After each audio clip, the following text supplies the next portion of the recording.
ناظرین اکرام السلام علیکم، آپ کا ہمارے چینل ٹی ایس انڈیا میں استقبال ہے۔ 2-3 اپڈیٹ سے آپ کو بتاتے چلیں۔ چیف منسٹر تلنگانہ جناب ریونت ریڈی نے تمام مسلمانوں کو عید میلاد النبی صلی اللہ علیہ وسلم کی مبارکباد دی۔ انہوں نے کہا کہ نبی کی میلاد ایک بہت ہی مبارک دن ہے جنہوں نے دنیا کو امن، رحمدلی اور اتحاد کا پیغام دیا۔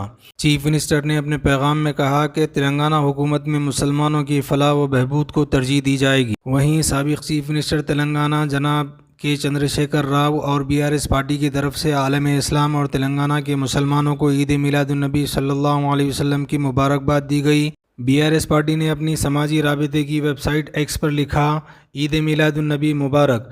امید ہے کہ یہ عید سبھی کے لیے امن، برکتیں اور خوشحالی لائیں گی۔ جبکہ AIMIM پارٹی صدر اسدالدین اویسی نے عید میلاد النبی صلی اللہ علیہ وسلم کے موقع پر اپنے سماجی رابطے کی ویب سائٹ ایکس پر لکھا، وہ دانائے سبل ختم الرسل مولائے کل جس نے غبار راہ کو بخشا فروغ وادی سینہ، نگاہ عشق مستی میں وہی اول وہی آخر، وہی قرآن وہی فرقان وہی یاسین وہی طٰہٰ۔ جناب KTR سابق وزیر نے بھی مسلمانوں کو عید میلاد النبی صلی اللہ علیہ وسلم کے موقع پر مبارکباد دی اور لکھا، عید میلاد النبی مبارک، آپ سب کے لیے پیار، امن اور خوشحالی چاہتا ہوں۔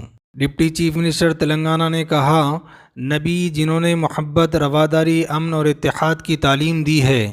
ساتھ ہی ساتھ انہوں نے کہا، مسلمان بھائیوں اور بہنوں کو عید میلاد النبی مبارک جو نبی کی میلاد منا رہے ہیں۔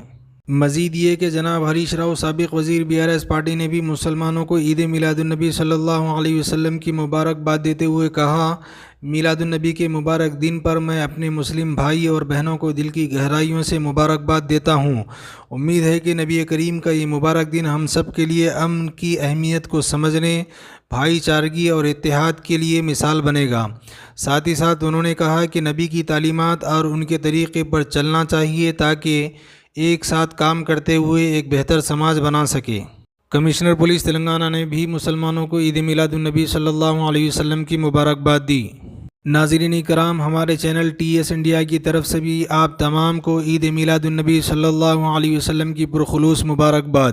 امید ہے کہ مسلمان نبی کریم صلی اللہ علیہ وسلم کی تعلیمات کو اپنی زندگی کا مقصد بنائیں گے اور دنیا کے حالات کے مطابق ترقی کو اپنانے کے لیے نبی صلی اللہ علیہ وسلم کے سب سے پہلے پیغام اقرأ کو اپنی زندگی کا نصب العین بنائیں گے تاکہ دنیا کے شانہ بشانہ چل سکے۔ انشاءاللہ مزید اپڈیٹ کے ساتھ آپ سے ملاقات ہوتی رہے گی۔